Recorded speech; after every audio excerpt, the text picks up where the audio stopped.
Je suis l'amour, j'aime l'amour, je donne l'amour. Je suis l'amour, j'aime l'amour, je donne l'amour. Moi l'Éternel,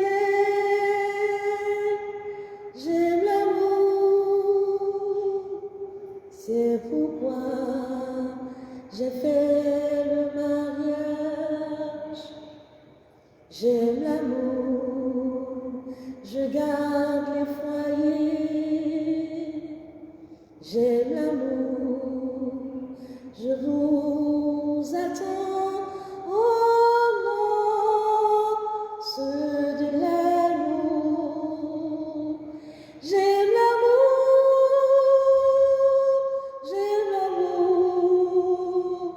je suis l'amour, je donne l'amour. J'aime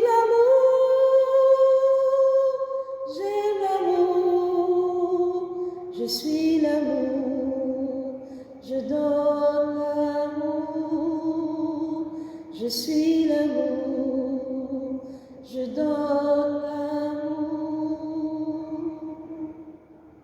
Gloire soit rendue à notre Dieu, au Dieu de l'amour, au Dieu qui se révèle par l'amour, le Dieu qui dit « Je suis amour ».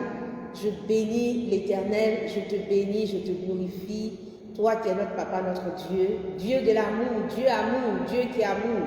Nous bénissons ton Seigneur. Dieu dont la nature est l'amour, nous célébrons, nous glorifions ton Seigneur. À toi soit la gloire, ô Éternel. À toi soit l'honneur, ô Éternel. À toi soit la louange, ô Éternel, d'éternité en éternité. Gloire et honneur soient rendus à notre Dieu, élévation à notre Dieu, louange à notre Dieu, honneur à notre Dieu. À lui soit la gloire et l'honneur. Famille royale, je vous salue dans le précieux, glorieux, merveilleux, suprême nom de notre Seigneur Jésus-Christ. Soyez bénis, que la grâce du Seigneur soit avec vous, que le Seigneur nous bénisse. Bien-aimés du Seigneur, nous allons encore laisser le Seigneur nous parler en ce jour, le Seigneur nous parler, nous entretenir, corriger un certain nombre de choses, nous édifier, en tout cas, nous dire ce qu'il a dit pour sa gloire. Soyez bénis, que la grâce du Seigneur soit avec chacun de vous. Dieu vous bénisse, Dieu vous bénisse infiniment. À lui la gloire, à lui l'honneur, à lui la louange. Soyez bénis.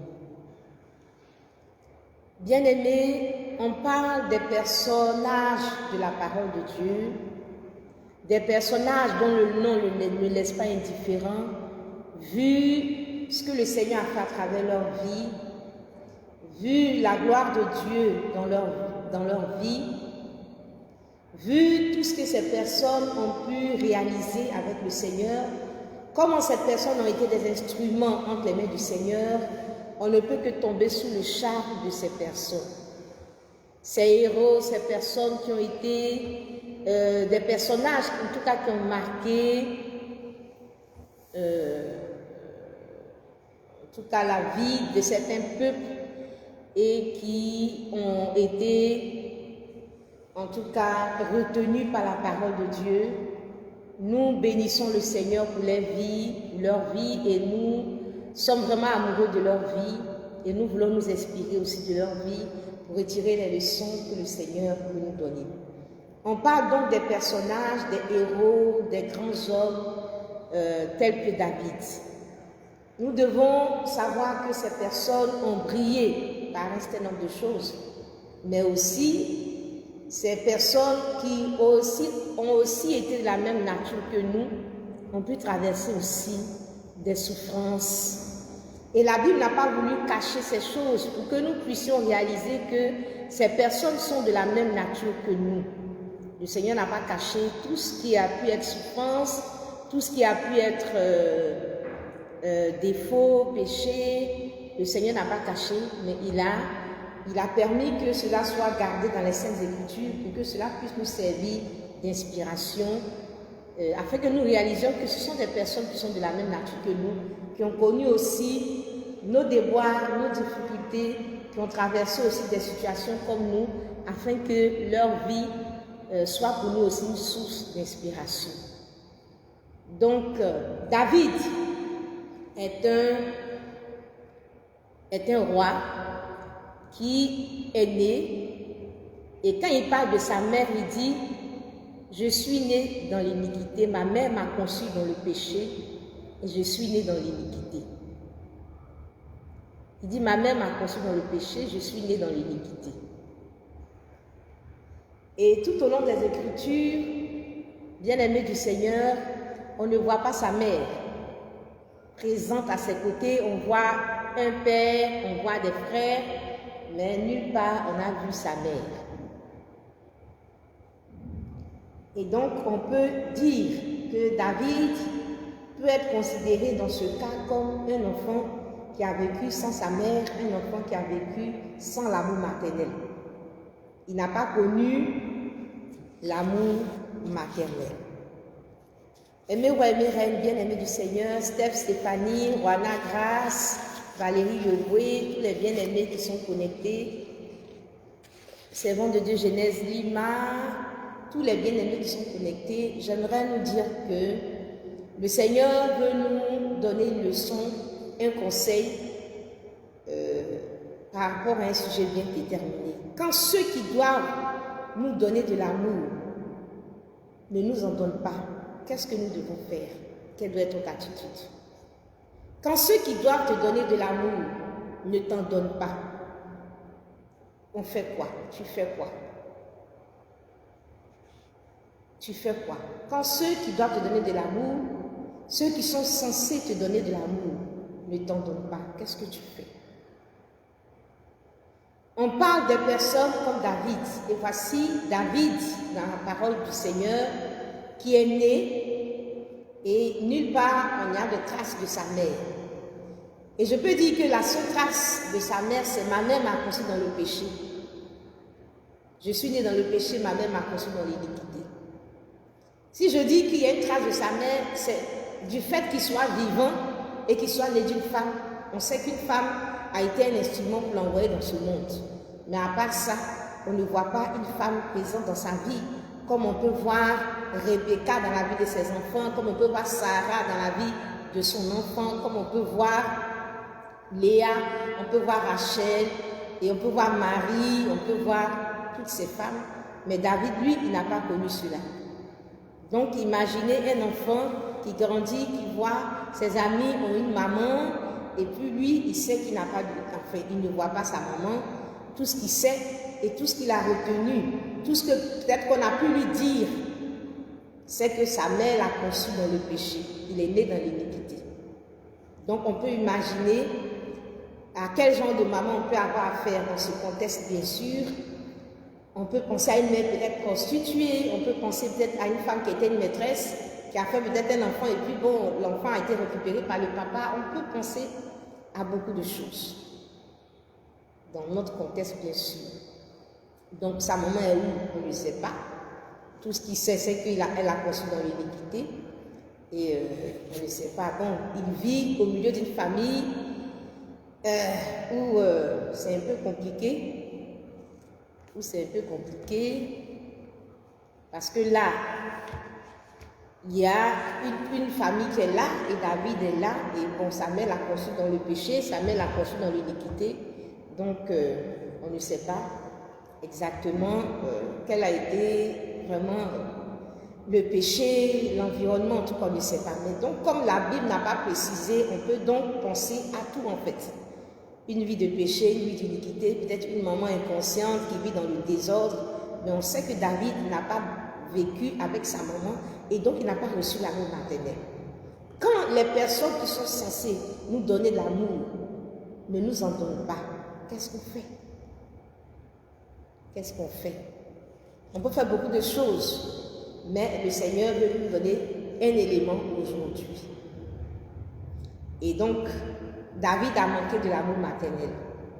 Bien-aimés du Seigneur, quand nous lisons les Saintes Écritures, on voit aussi que David a vécu avec ses frères et ses sœurs, avec en tout cas ses frères, et on voit que lorsque le Seigneur a envoyé le prophète Samuel pour oindre un fils d'Isaïe qui allait devenir roi, on voit le papa prendre tous les enfants à l'exception de David. Il prend tous les enfants, il envoie devant le prophète les regarde et le prophète dit non, c'est pas celui-là que Dieu a appelé pour être roi, ainsi de suite. Tous les frères sont passés jusqu'au dernier. Et le prophète dit mais il ne comprend pas puisque Dieu a dit que celui qui allait être le futur roi allait se retrouver parmi les fils d'Isaïe. Donc il pose la question au papa, mais est-ce que tu n'as pas encore un fils quelque part?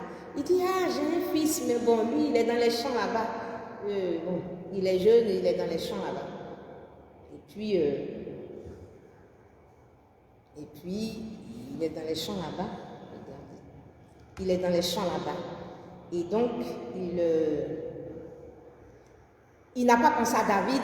Il n'a même pas cherché à compter David parmi ceux qu'il espérait devenir roi. Et son attitude montre que vraiment, il n'a pas compté David parmi les enfants qui mettaient, en tout cas, en avant, en tout cas. Il n'a pas compté David comme un potentiel roi, en tout cas. Donc, il a fait passer tous ses enfants, et c'est parce que Dieu n'avait pas approuvé ses enfants, et il ne s'est même pas rappelé David. Il n'a même pas pensé à David, pour lui c'était fini. C'est le prophète qui a demandé est-ce qu'il n'y a pas encore quelqu'un, et puis il dit il est dans les champs. Donc pendant qu'il y a une très bonne nouvelle où Dieu veut faire de quelqu'un un roi, il ne rassemble pas tous ses enfants, mais il rassemble une catégorie d'enfants, et puis l'enfant lui le laisse quelque part. Il ne le compte même pas parmi les personnes qui peuvent devenir rois. Donc il a fallu que le prophète demande pour qu'il aille le chercher. Il y a une très bonne nouvelle pour ses enfants. Normalement, il devait rassembler tous les enfants. Mais il laisse David dans les champs. Parce que David n'est pas concerné par cela. Parce qu'il n'a même pas prévu que ce soit David. Il est bon pour être dans les champs. Et ses enfants, je peux dire préférés, sont ceux-là qui viennent à ce rendez-vous-là. Parce que c'est parmi ceux-là qu'on doit trouver un roi. Donc imaginez un peu l'ambiance dans laquelle David vit. On voit donc un David qui manque d'amour au niveau de sa maman, pas d'amour, au niveau de son papa aussi, on ne voit pas l'amour, il n'y a pas d'amour. Quand ceux qui sont censés nous donner de l'amour ne nous en donnent pas, on fait quoi? Bien-aimés du Seigneur, on regarde encore au niveau même du comportement de ses frères. Quand le père a envoyé David pour aller voir ses frères qui étaient à la guerre, et il arrive, Eliab, qui est son frère aîné qui était à la guerre, qu'il avait entendu parler, et enflammé de colère contre David, il dit, pourquoi es-tu descendu et à qui as-tu laissé le peu de brebis dans le désert? Je connais ton orgueil et la malice de ton cœur. C'est pour voir la bataille que tu es descendu. Et la Bible dit que David a répondu, qu'ai-je donc fait? Ne puis-je pas parler ainsi? Et il se détourna de lui pour s'adresser à un autre. Et il fit les mêmes questions. Donc vous voyez que ses frères étaient hostiles même à sa personne. Donc c'est un enfant qui n'était pas aimé, qui n'a pas bénéficié de l'amour de sa maman, de l'amour de son papa, de l'amour de ses frères. C'est un enfant rejeté, si je peux dire, isolé, et qui est dans un environnement familial où il n'est même pas aimé. Donc, je peux dire que c'est quelqu'un qui est en manque d'amour. C'est quelqu'un qui a un manque d'amour, il regarde autour de lui, il n'y a pas l'amour. Je peux dire que c'est un enfant qui a grandi sans l'amour maternel, sans l'amour paternel, sans l'amour fraternel, et il a grandi comme ça sans l'amour. Quand il y a des opportunités d'élévation, son papa présente les autres enfants et il ne s'occupe même pas de David. Bien-aimé du Seigneur, c'est comme ça que David a évolué. Dans un manque terrible, vraiment d'amour. Bien aimé, ça c'est dans sa famille. Ça c'est dans la famille de David. Mais je peux dire au travail. David a travaillé en tant qu'instrumentiste chez Saül. Il a travaillé en tant qu'instrumentiste chez Saül. La Bible dit qu'il jouait l'instrument et puis Saül était soulagé de l'esprit impur qu'il agitait. Mais le jour où David a vaincu Goliath, Saül demande, mais celui-là de qui est-il le fils? La Bible nous dit que lorsque Saül avait vu David marcher à la rencontre du Philistin, il demande à Abner, de qui ce jeune homme est-il fils? Abner répond, aussi vrai que ton âme est vivante, ô roi, je l'ignore.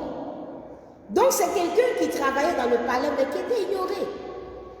Donc imaginez un ouvrier du palais sur qui même le roi ne prend même pas le temps de poser son regard pour dire qu'il va échanger vraiment avec lui. Et pourtant, quand Saül était agité, il s'asseyait, il jouait à l'instrument. Mais il ne prenait même pas le temps même de le regarder.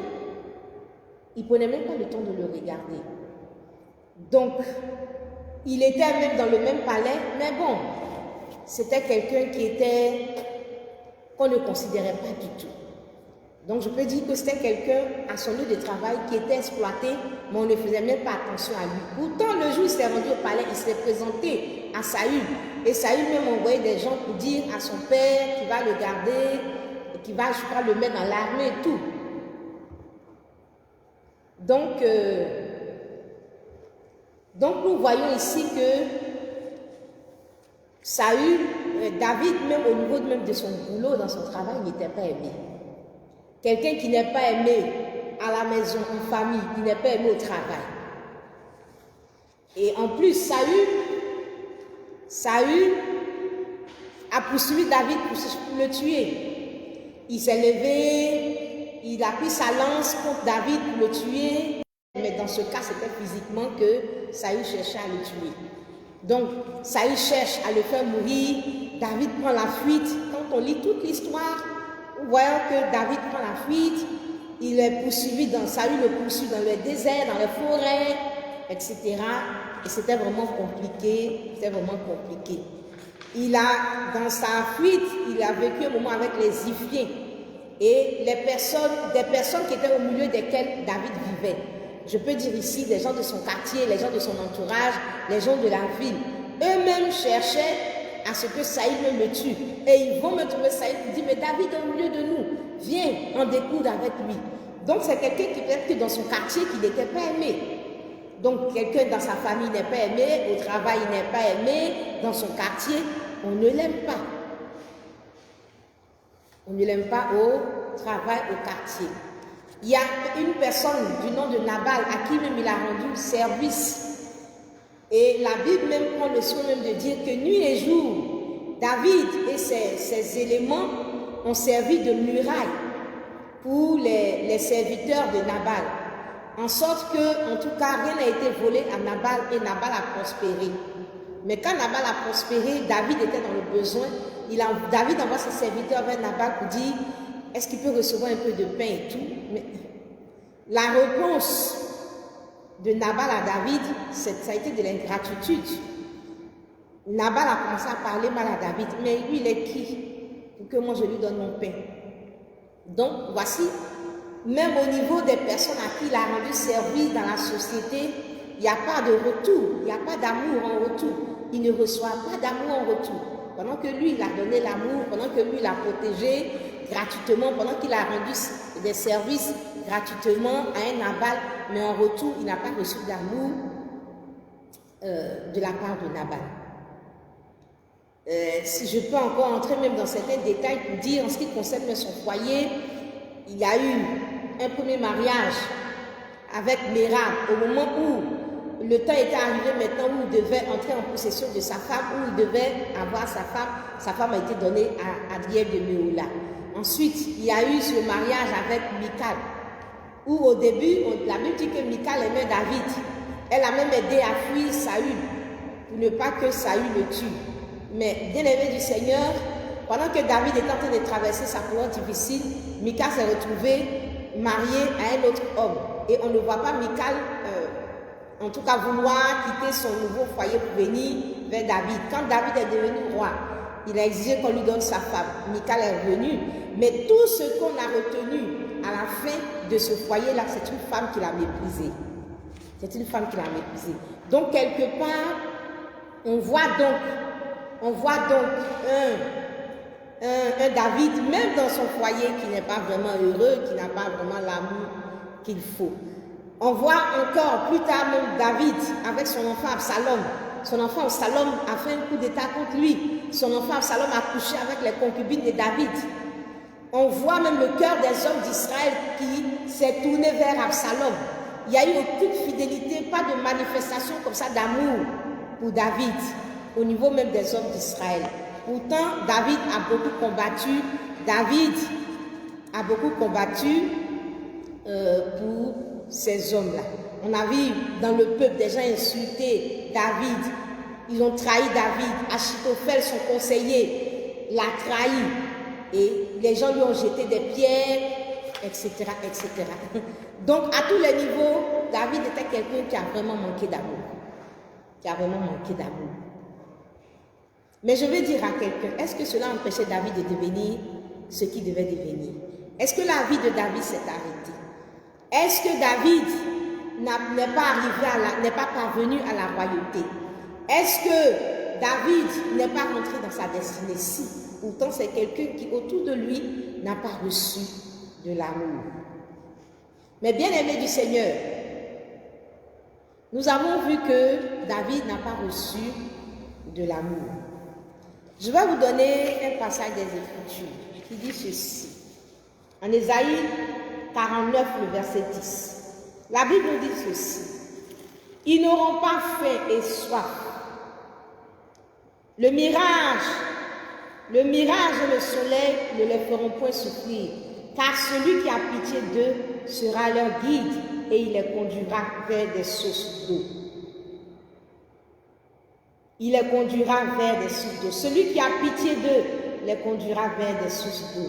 Anne-Marie Kadjo, Dieu te bénisse. Blanche Boissy, Dieu te bénisse. Bien-aimés du Seigneur, nous avons compris dans des vidéos précédentes que le Seigneur, en disant que de garder notre cœur, car de lui viennent les sources de la vie, nous avons compris que le cœur était une source. Une source. Et comme de la source coule l'eau, l'amour coule du cœur. Et donc le cœur était une source. Et donc notre cœur était une source qui abreuvait le cœur assoiffé.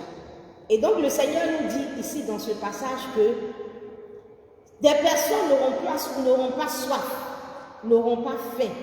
Le mirage et le soleil ne leur feront point souffrir, car celui qui a pitié d'eux sera leur guide et il les conduira vers des sources d'eau.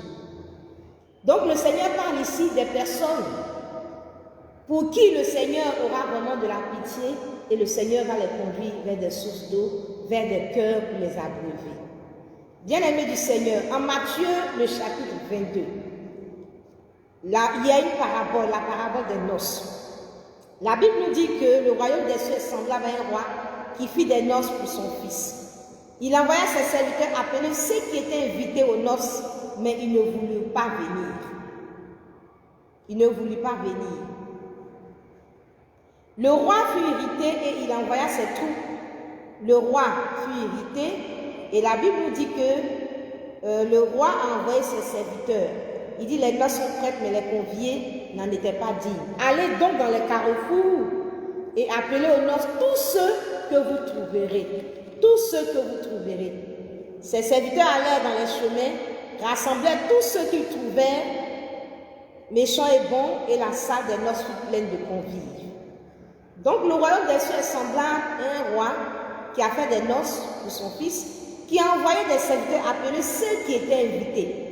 En premier, il y avait des personnes qui étaient invitées, mais ces personnes n'ont pas voulu venir. Bien-aimés du Seigneur, Dieu nous a mis dans une famille. Dieu nous a mis avec des personnes qui sont proches de nous. Et ces personnes-là sont les premières personnes qui sont censées nous donner de l'amour. Ces personnes sont les premières personnes qui sont censées nous donner de l'amour.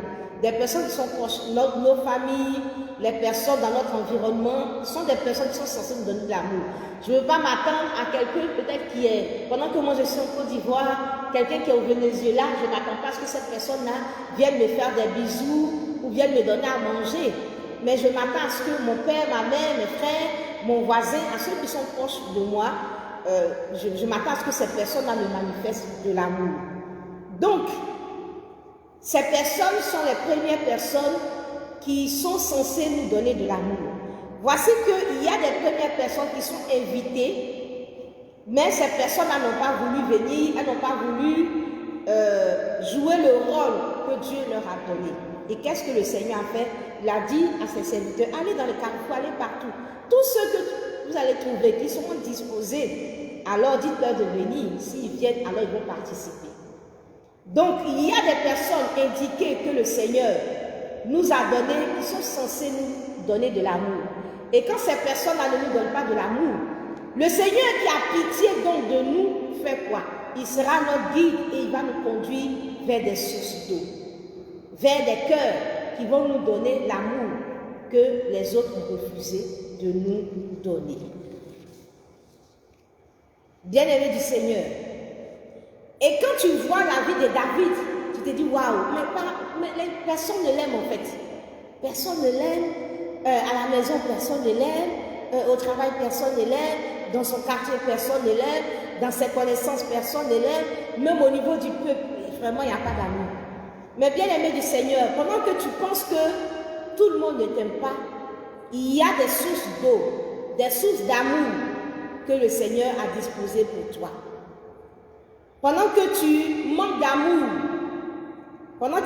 d'amour, il y a aussi des sources d'amour que le Seigneur a disposées pour toi. Et je peux dire à quelqu'un que quand Saül ne te veut pas, quand ta famille ne te veut pas, quand toutes ces personnes, Nabal ne te veut pas, Dieu dispose quelqu'un d'autre en ta faveur. Quand Saül ne te veut pas, Dieu dispose Samuel pour toi. Bien-aimé du Seigneur, pendant que par exemple Saül n'aimait pas David, Dieu s'est chargé de trouver un homme qui s'appelait Samuel. Et ce Samuel-là est venu et c'est celui-là qui a oint David pour devenir roi. C'est ce Samuel-là qui s'est disposé pour oindre David.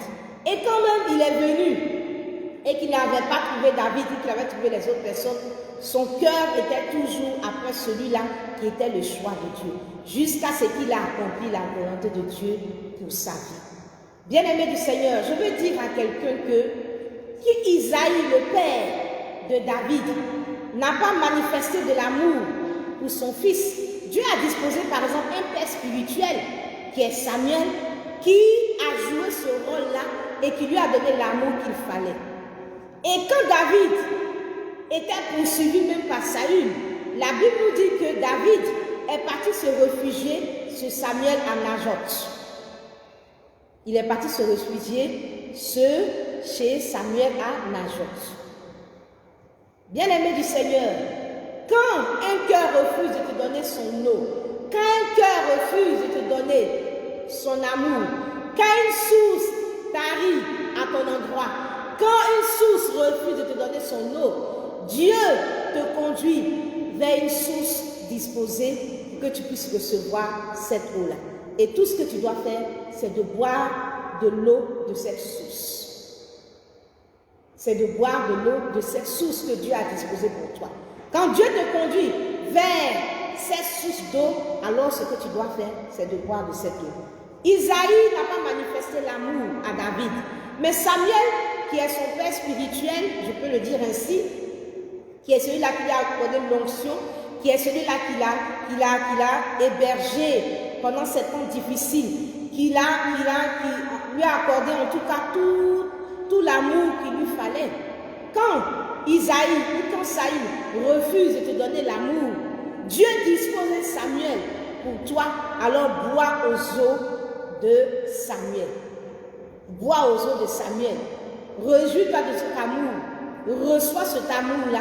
Garde cet amour. Vis de cet amour. Remplis-toi de cet amour. Et c'est ce que David a fait. David a fait.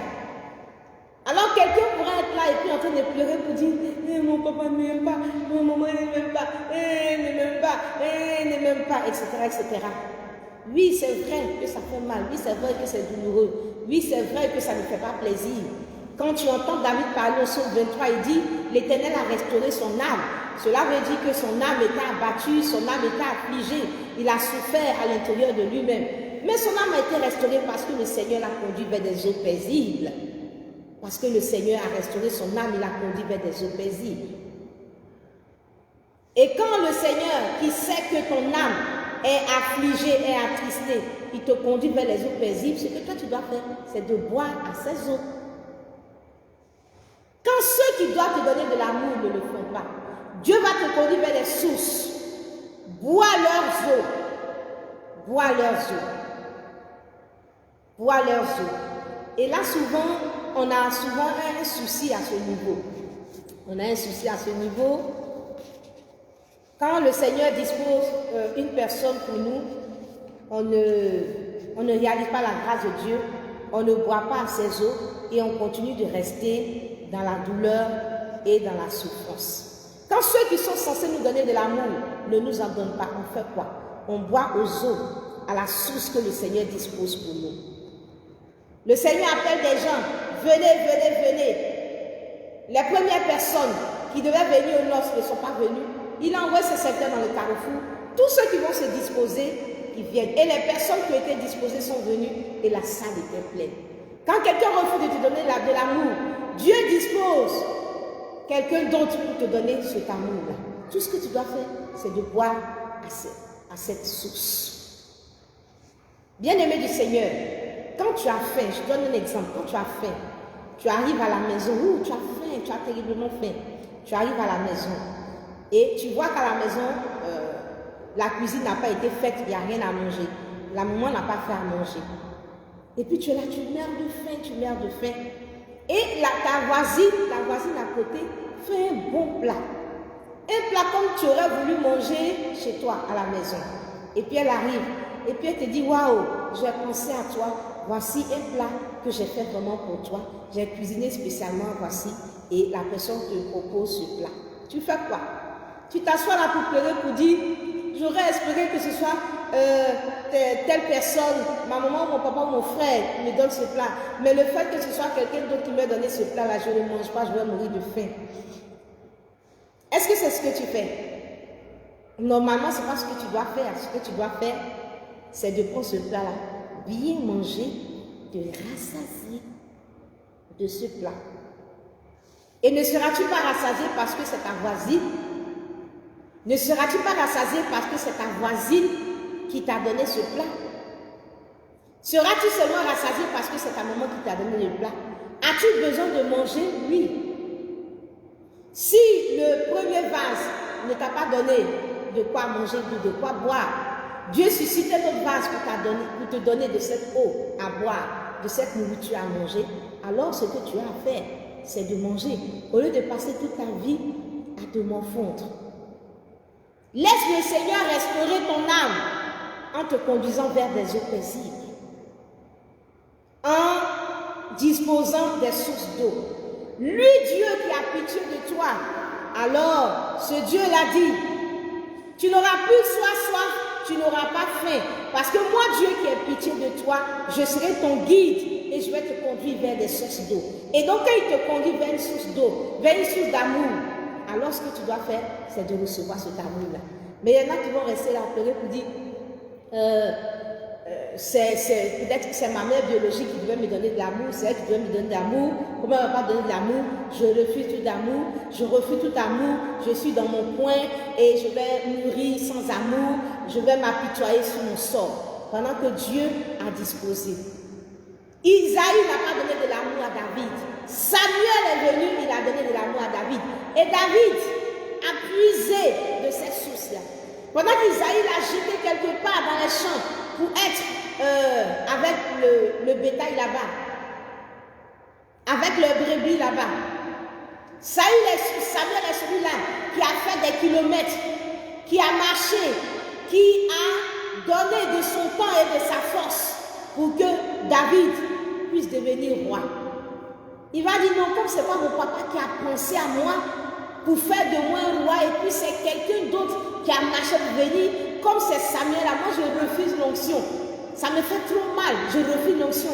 Donc moi là, c'est pas mon papa. Donc moi là, je ne vis plus. Non, je ne vis plus. Je refuse. Parce que c'est pas mon papa. Non! Bien-aimé du Seigneur. Isaïe ne s'est pas disposé pour que David devienne roi. Samuel s'est disposé pour qu'il devienne roi. Mais il a saisi la grâce. Et puis, il a bu de cette eau. Il a reçu de cet amour. Et il est devenu roi. Dieu sera ton guide. Il va te conduire vers des sources d'eau. Tu vas te laisser conduire par le Seigneur vers ces personnes-là que le Seigneur aura disposées pour te donner de l'amour dont tu as besoin. Te donner de l'amour dont tu auras besoin. Dieu, quand nous manquons d'amour, ne nous laisse pas mourir par manque d'amour. Quand nous avons soif d'amour, ne nous laisse pas mourir, mais il dispose des cœurs, des véritables sources qui se disposent pour nous. Que ce soit au travail, un collègue ne t'aime pas, Dieu dispose un autre collègue qui t'aime. Et tu vas rester en train de souffrir, mais pourquoi ce collègue-là ne t'aime pas? Malgré le fait que l'autre collègue t'aime et te donne tout l'amour, tu es là, au lieu de bénéficier de l'amour de l'autre, de te réjouir et de laisser ton cœur rempli de l'amour de l'autre, c'est celui qui ne t'aime pas là, c'est ça seulement qui te préoccupe et tout ton cœur dessus. Non, pourquoi il ne m'aime pas, mais pourquoi il ne m'aime pas, mais pourquoi il ne m'aime pas, mais pourquoi il ne m'aime pas. Mais il ne t'aime pas. C'est tout. Concentre-toi sur celui qui t'aime. Concentre-toi sur celui qui t'aime. Saül n'a pas aimé David, mais Jonathan a aimé David. Et on peut voir dans la vie de David, on va se dire, mais on ne l'aime pas, personne ne l'aime, mais tu vas voir que plusieurs ne l'ont pas aimé, mais Dieu l'a conduit aussi vers des sources d'eau, des personnes aussi qui l'aimaient, des personnes qui étaient censées l'aimer, l'accompagner dans sa vie, ont fait défection, mais Dieu a suscité d'autres sources qui l'ont abreuvé de l'amour. Et à partir de ces sources-là, David a trouvé le réconfort et la force qu'il fallait pour avancer, pour entrer dans sa destinée. Au lieu de rester à s'apitoyer sur le fait que telle et telle personne ne t'aime pas, au lieu d'arrêter ta vie parce que telle et telle personne ne t'aime pas, Dieu dispose des sources pour te remplir d'amour, afin qu'à partir de ces sources-là, tu puisses avancer. Mais ces sources qui sont disposées pour toi, remplis-toi, bois de leurs eaux et avance. Comme David a fait. Quand ceux qui doivent te donner de l'amour ne le font pas, Dieu dispose des personnes pour le faire, reçoit l'amour de ces personnes-là et avance. Comme David l'a fait. Saül n'a pas aimé David, mais Jonathan a aimé David. Et quand tu vois ce que Jonathan a fait dans la vie de David, waouh! On peut même dire que c'est Jonathan qui a été celui-là. À côté de Samuel, Jonathan a été celui-là qui a été cet instrument de Dieu pour donner à David tout ce qu'il fallait pour qu'il puisse devenir roi. Isaïe, les frères de David ont tout refusé à David, mais Jonathan a tout donné à David, tout ce qu'il fallait pour qu'il devienne ce qu'il devait devenir. Bien-aimés du Seigneur, nous voyons par exemple dans 1 Samuel 18, on voit que Jonathan s'est attaché à David. L'âme de Jonathan s'est attaché à David et Jonathan l'a aimé comme son âme. Et ce même jour, Saül a retenu David chez lui. Jonathan a fait alliance avec David parce qu'il l'aimait comme son âme. Et Jonathan a ôté le manteau qu'il portait pour le donner à David. Et il lui a donné ses vêtements. Il lui a donné même son épée, son arc et sa ceinture. Bien-aimé du Seigneur, ce sont des éléments très importants. Jonathan était le fils de Saül. C'était le prince, l'héritier au trône. Et nous pouvons dire que Jonathan s'est dépouillé de tous ses attributs royaux et il a pris tout ce qui symbolisait même sa royauté. Il a pris et puis il a donné à David.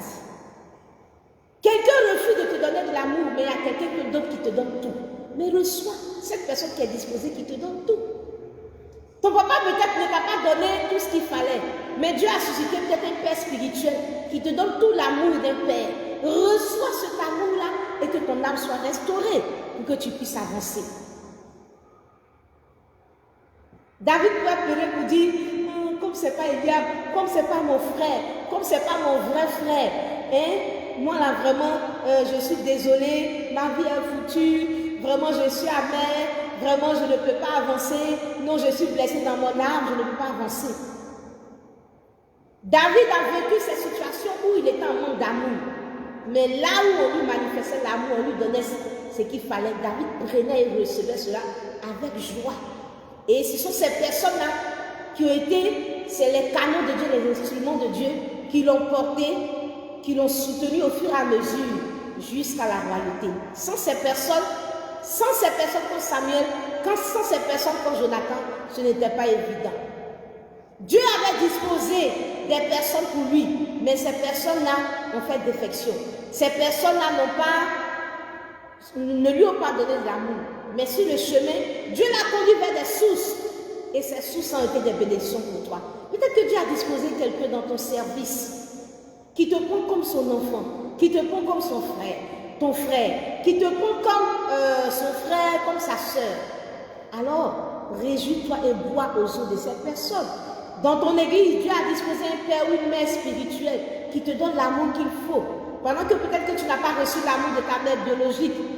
Peut-être que dans ton environnement, dans ton village, Dieu a disposé une tante qui prend soin de toi comme si tu étais son propre enfant. Mais bois de cette eau comme recevant de l'amour maternel de la part de cette femme.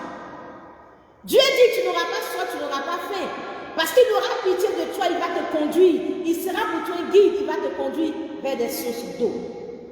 Alors abreuve-toi, parce que Dieu sait que l'amour est vital. Dieu sait que ton âme a besoin d'amour. Dieu sait que tu as besoin d'être fortifié dans l'amour. Dieu sait que tu as besoin de l'amour pour avancer. Et quand les personnes qui sont censées te donner de l'amour ne t'en donnent pas, Dieu te conduit vers des sources. Bois ces eaux-là. Abreuve-toi à ces sources. Saül n'a pas aimé David, Jonathan aimait David. Et Jonathan a tout donné à David. On peut se dire que David peut-être s'est fait lui-même. Non, Dieu sait que l'homme a besoin d'amour. Et comme quelque part il n'a pas reçu d'amour, Dieu a disposé des personnes qui te donnent de l'amour. Bien aimé, si tu manques d'amour dans ton environnement, il y a une personne, il y a deux personnes, il y a trois personnes, il y a des personnes que Dieu a disposées qui sont prêtes à te donner de l'amour. Alors, laisse-toi abreuver complètement. Bois à ces eaux-là. Et ne reste pas à te morfondre, à pleurer parce que cette personne-là ne m'a pas donné de l'amour. Alors que quelque part, il a disposé des personnes. La Bible dit que Jonathan a fortifié même David dans sa confiance en Dieu. Est-ce le grand David que nous on connaît, est-ce qu'on peut s'imaginer qu'un jour, c'est Jonathan même qui l'a fortifié, qui a fortifié sa confiance en Dieu, en 1 Samuel 23, les versets 15 à 16. David, voyant Saül en marche pour attenter à sa vie, se tint au désert de Ziph dans la forêt. Ce fut alors que Jonathan, fils de Saül, se leva et alla vers David dans la forêt. Il fortifia sa confiance en Dieu. Il fortifia sa confiance en Dieu. Il fortifia sa confiance en Dieu. Donc voici des personnes, à côté des personnes qui ne l'aiment pas, Dieu a disposé des personnes qui l'aiment. Et le grand David, on peut penser que David s'est nourri directement que de Dieu. Mais Dieu a disposé des personnes. Et Jonathan est celui-là qui a fortifié David dans sa confiance en Dieu. Et c'est avec le soutien de Jonathan, il a continué, jusqu'à devenir ce qu'il devait devenir.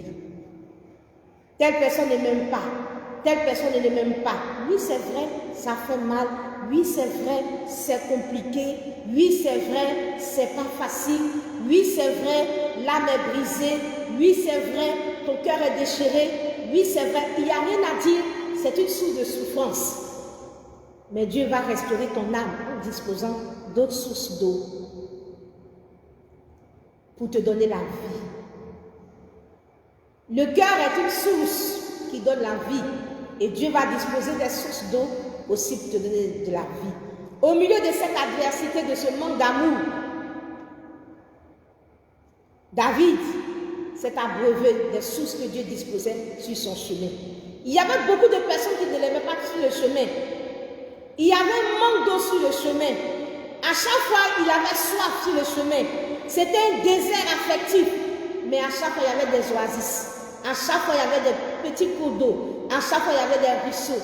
À chaque fois, il y avait des petits puits. À chaque fois, il y avait des endroits où il pouvait s'abreuver. Où il pouvait boire. Et l'eau, qui est l'amour que cette personne lui donnait, étanchait sa soif et il était fortifié pour continuer.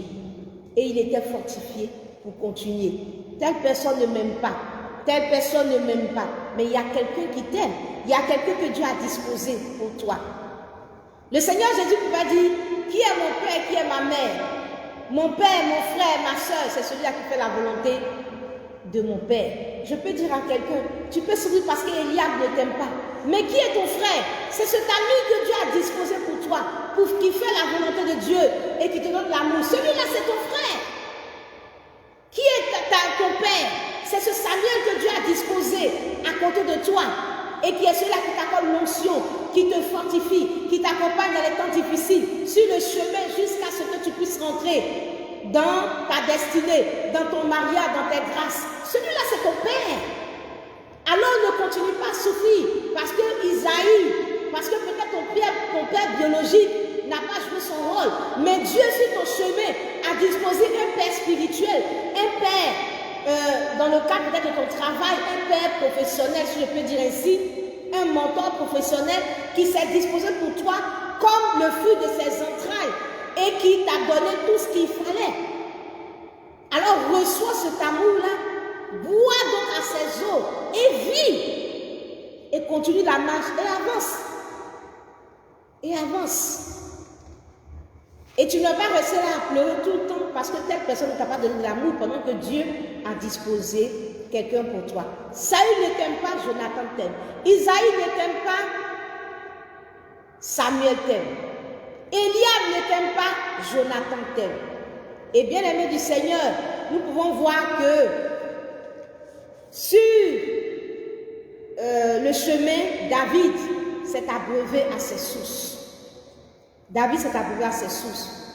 Et tu vas voir que si tu ne fais pas attention, tu vas te dire que tout le monde ne t'aime pas parce que tu vas faire un gros plan que sur les personnes qui ne t'aiment pas, ton âme va se focaliser que sur les personnes qui ne t'aiment pas, alors que si tu fouilles, tu vas voir qu'effectivement, il y a des personnes aussi sur le chemin et ces personnes aussi, peut-être que ce soit en grand nombre, ces personnes aussi que Dieu a disposées sur le chemin qui t'aiment aussi. Tout le monde n'était pas avec David quand il était par exemple en guerre contre Absalom. Beaucoup étaient peut-être ennemis de David, mais il y avait aussi beaucoup qui étaient amis aussi de David. Et tu vas voir que lorsque David était en conflit avec Absalom, qu'Absalom l'avait renversé et tout, tu vas voir que Achitophel était du côté d'Absalom contre David. Mais les Kérétiens étaient avec David, les Pélétiens étaient avec David, les Gatiens étaient avec David, Itaï était avec David, Sadok, le sacrificateur, était avec David, Abiatar était avec David, etc., etc. Donc, si Absalom ne t'aime pas, mais il y a Sadok qui t'aime, il y a Itaï qui t'aime, il y a Abiatar qui t'aime, et il faut puiser à cette source. Bien-aimé du Seigneur, il faut puiser et il faut prier pour cette personne. La famille de David, dans un premier temps, n'avait pas manifesté de l'amour à David. Mais à un moment donné dans la Bible, on voit qu'ils se sont ralliés, ils sont venus vers David. Et David même les a protégés, les a gardés quelque part. Donc, le temps que ces personnes-là puissent retrouver leur esprit, puissent devenir normal, entre guillemets, puissent jouer le rôle que Dieu leur a donné, toi, tu ne vas pas mourir pendant ce temps-là. Une femme, par exemple, ou un homme, par exemple, qui est dans un foyer où le diable a semé l'ivraie, ou par exemple son mari a une maîtresse, et elle ne reçoit pas l'amour qu'il faut de son mari. Mais sa vie ne va pas s'arrêter parce qu'il y a l'ivresse dans son foyer et que son mari manifeste son amour pour cette maîtresse et que son mari ne lui manifeste pas de l'amour. Elle ne va pas mourir pour ça. La Bible nous dit que la bonne semence, l'herbe, apportait du fruit pendant même qu'il y avait l'ivresse. Donc il faut savoir se nourrir à la source que Dieu dispose. Et pendant que, en Matthieu 13, on voit l'ivraie, le champ aussi était occupé par l'ivraie. Et que cette personne, par exemple, si ce champ-là est son foyer, et que par exemple, son foyer est occupé aussi par une maîtresse, et que son mari lui a tourné le dos, ne lui donne pas l'amour, et que tout le cœur de son mari est porté sur cette maîtresse, qu'est-ce que tu fais? Tu vas t'apitoyer sur ton sort, tu vas pleurer, tu vas affliger ton âme tout le temps parce qu'il ne t'aime pas. Oui, c'est vrai que ça te fait souffrir, mais est-ce que ta vie va s'arrêter là? Tu n'es pas encore arrivé à la moisson, Dieu n'a pas encore manifesté ta gloire. C'est vrai que Dieu va te délivrer et que ton mari sera à toi, mais le temps qui n'est pas encore venu, est-ce que tu dois mourir pour ça? Non, tu ne dois pas mourir. Mais parmi ceux qui étaient là, il y avait les serviteurs de cet homme-là qui disaient, mais est-ce qu'on doit arracher l'ivraie? Donc ce sont des personnes qui étaient attachées à la bonne semence au blé et qui cherchaient les voisins noyés pour aider le blé à s'épanouir, à arracher l'ivraie. Ces personnes-là qui sont disposées, qu'est-ce que tu fais? Attache-toi à ces personnes. Bois de l'eau de ces personnes. Réjouis-toi avec ces personnes qui te soutiennent et qui t'aident. Bois des eaux de ces personnes. Reçois l'amour de ces personnes. Sois fortifié par ces personnes. Reçois le soutien de ces personnes. Appuie-toi sur ces personnes. Réjouis-toi avec ces personnes. Reçois le soutien de ces personnes. Mais il y a des personnes, au lieu de recevoir le soutien de ces personnes, vont rester là se focaliser que par le manque d'amour peut-être de leur conjoint. Alors que quelque part, il y a des personnes qui sont à côté, qui les soutiennent dans la prière, qui les soutiennent par des conseils, qui sont avec eux, qui les accompagnent et qui les aident. Et au lieu de recevoir ces personnes comme des instruments de Dieu, des sources que Dieu a disposées pour être abreuvés aussi de l'amour, mais on ne va pas faire ça, on va se focaliser sur le manque alors que Dieu a disposé de l'eau pour nous et nous devons nous abreuver. David s'est abreuvé de toutes ces personnes. Après, sa famille est revenue à lui. Et si sa famille est revenue à lui, on suppose donc qu'il a retrouvé l'ambiance familiale, il a retrouvé ses frères, il a retrouvé un père, il a retrouvé la famille. Et il s'est réjoui. Mais imaginez qu'il se détruise. Jusqu'à ce que ses parents viennent, sa famille vienne, il n'allait plus être en vie. Dieu va toucher le cœur de ces personnes. Mais quand ces personnes ne sont pas encore comme il faut, mais toi avance, abreuve-toi. Si ces personnes sont revenues, gloire au Seigneur. Si elles ne sont pas revenues, gloire au Seigneur. Mais toi avance et bois des eaux que Dieu a disposées pour toi sur le chemin. Et si tu ouvres les yeux, tu verras le puits que Dieu a disposé. Tu verras le puits que Dieu a disposé.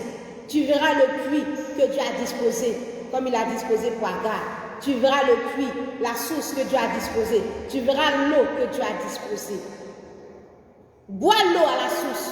Si tu ouvres les yeux, tu verras que toutes ces personnes qui t'aiment autour de toi, auxquelles tu ne fais même pas attention, qui peuvent te donner de l'amour, qui sont prêts à te manifester de l'amour. Bois l'eau à la source et ne continue pas à pleurer par rapport à cette source qui a tari, à cette source qui ne te donne pas de l'eau. Et imaginez David, vous avez vu le contexte dans lequel David a évolué, l'environnement de David. Est-ce que vous pouvez imaginer David parler et dire « L'Éternel est mon berger, je ne manquerai de rien ». Cette phrase, elle est profonde. Au psaume 23, cette phrase, elle est profonde. L'Éternel est mon berger, je ne manquerai de rien. C'est quelqu'un qui a manqué d'amour. C'est quelqu'un qui n'a pas reçu l'amour de sa mère. C'est quelqu'un qui n'a pas reçu l'amour véritablement de son père. C'est quelqu'un qui a manqué d'amour. Mais comment celui-là peut dire « L'Éternel est mon berger, je ne manquerai de rien ». L'Éternel est mon berger, je ne manquerai de rien. L'Éternel est mon berger, je ne manquerai de rien. Comment David peut chanter tel cantique? L'Éternel est mon berger, je ne manquerai de rien. Il me fait reposer dans de verts pâturages. Il me dirige vers des eaux paisibles et il restaure mon âme. Waouh! Waouh! Waouh! Quand David le dit, ce n'est pas qu'il n'a pas manqué, mais justement il a manqué d'amour. Mais Dieu s'est arrangé, Dieu l'a conduit vers des eaux paisibles. Et en le conduisant vers des eaux paisibles, son âme a été restaurée. La douleur qui était en lui, la souffrance qui était en lui, le manque qui était en lui, avait été complètement comblé par Jonathan, par Samuel, par toutes ces personnes que Dieu a disposées sur son chemin. Et donc David peut chanter et dire, l'Éternel est mon berger, je ne manquerai de rien. Il me fait reposer dans de verts pâturages. Il me dirige près des eaux paisibles. Il restaure mon âme. Il restaure mon âme. Il restaure mon âme. Et Dieu a pourvu. Et je veux dire à quelqu'un que Dieu pourvoit ton amour. Si tu manques d'amour quelque part, ouvre les yeux. Tu vas voir que Dieu a disposé une source quelque part. Dieu pourvoit l'amour. Il dit, si vous manquez de quelque chose, faites des prières à Dieu, faites connaître vos besoins à Dieu. Et tu manques d'amour, fais connaître ton besoin à Dieu. Et tu vas voir que Dieu va pourvoir. Et Dieu a déjà pourvu une source d'eau pour toi, une source d'amour pour toi. Simplement, c'est parce que tu ne fais pas attention à cela. Tu es focalisé sur celui qui ne te donne pas et tu ne fais pas attention à celui que Dieu a disposé pour te donner de l'amour. Alors, vois cette source-là comme une bénédiction et bois de cette eau. Si David n'avait pas bu aux eaux de Samuel, si David n'avait pas bu aux eaux de Jonathan, que serait-il devenu? Il ne serait pas arrivé là où il devait arriver. Où sont tes sources d'eau? Elles sont autour de toi. Chaque personne que Dieu t'envoie dans ta vie, que Dieu envoie dans ta vie, sont des sources. Alors bois aux eaux de ta citerne, bois aux eaux qui sortent de ton puits, bois aux eaux de ta source, bois et étanche ta soif. Si une personne ne t'aime pas, Dieu a disposé quelqu'un qui t'aime. Une amie qui t'aime comme son âme, comme Jonathan. Un ami qui t'aime, un collègue qui t'aime, un patron qui t'aime comme son propre enfant. Un professeur qui t'aime comme son propre enfant. Un instituteur qui t'aime comme son propre enfant. Une amie qui t'aime comme sa propre soeur. Une mère spirituelle qui t'aime comme si tu étais venu de ses entrailles. Et qui est prête à tout pour que tu sois épanoui, pour que ton foyer marche, pour que tu sois une femme épanouie. Alors bois ces eaux et sois étanché. Et prie pour ces personnes que Dieu a appelées à être des bénédictions pour toi et qui ne l'ont pas été. Prie pour que ces personnes-là aussi deviennent aussi des bénédictions. Et comme David, alors sa famille l'a rejoint plus tard. Saül ne l'a pas rejoint. Peut-être que tout le monde ne va pas se ressaisir, mais je prie le Seigneur, en tout cas pour ceux qui sont ressaisis, gloire au Seigneur, et je prie que tout le monde se ressaisisse. Et même si tout le monde ne s'est pas ressaisi, l'essentiel pour toi, c'est que tu saches boire aux eaux que Dieu a disposées pour toi. Bien-aimés du Seigneur, quand ceux qui sont censés nous donner de l'amour ne le font pas, bois aux eaux de ce que Dieu va disposer.